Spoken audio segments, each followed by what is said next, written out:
Assalamualaikum warahmatullahi wabarakatuh. Salam sejahtera untuk kita semua. Bapak Ibu, sedulur-sedulurku kabeh, virus corona varian Delta telah menyerang Kabupaten Kudus. Sampai 14 Juni 2021, varian yang konon berasal dari India ini sudah terdeteksi menjangkiti 62 saudara kita yang ada di Kudus. Jelas kita patut waspada. Sebab varian Delta inilah yang telah menimbulkan korban jiwa sangat besar di India. Kita tahu varian ini tingkat penularannya sangat cepat.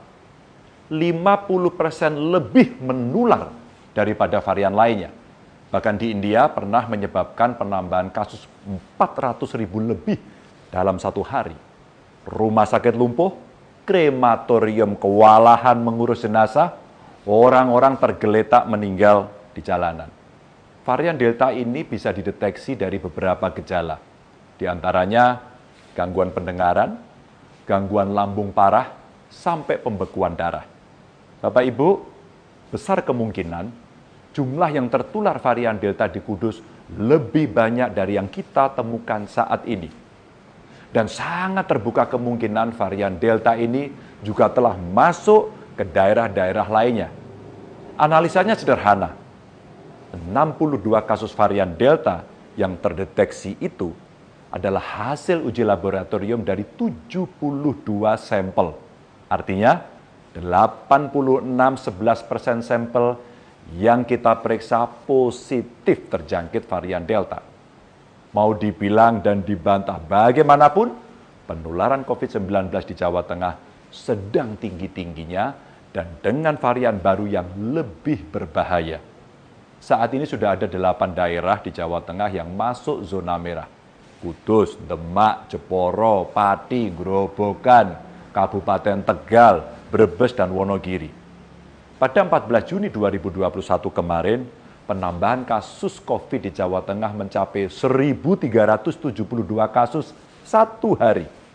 Dan total dalam satu minggu bertambah 3.331 orang. Tapi yang paling membuat saya grantes adalah jumlah warga yang meninggal mencapai 756 orang. Innalillahi wa inna ilaihi raji'un. Lalu bagaimana caranya untuk melawan virus varian Delta ini? Sebenarnya tidak sulit Bapak Ibu. Hanya perlu kesadaran panjenengan untuk selalu mematuhi protokol kesehatan. Sekali lagi, patuhi protokol kesehatan. Pakai terus maskermu. Jangan keluar rumah jika tidak penting. Jangan berkerumun. Kalau ada kerumunan, ingatkan mereka agar bubar. Dan sering-seringlah untuk mencuci tangan. Saya mohon kepada panjenengan tidak lengah. Karena virus varian Delta ini selalu mengintip ketika kita sedang lengah. Mungkin Bapak Ibu kemana-mana selalu memakai masker. Tapi kemudian membuka masker saat selfie, itulah celahnya. Sudah banyak contohnya. Kemarin, 13 guru di Sragen positif COVID hanya gara-gara tidak pakai masker saat selfie. Sikap menyepelekan itulah yang membuat kasus di Jawa Tengah terus-terusan naik. Saya meminta kepada seluruh warga Jawa Tengah mulai detik ini juga patuh dan taat pada protokol kesehatan. Kesadaran ini penting Bapak Ibu. Bukan hanya sadar untuk diri sendiri, tapi juga kesadaran untuk saling mengingatkan satu sama lain. Seluruh pemerintahan di setiap level juga saya minta agar selalu mengingatkan warganya untuk taat protokol kesehatan.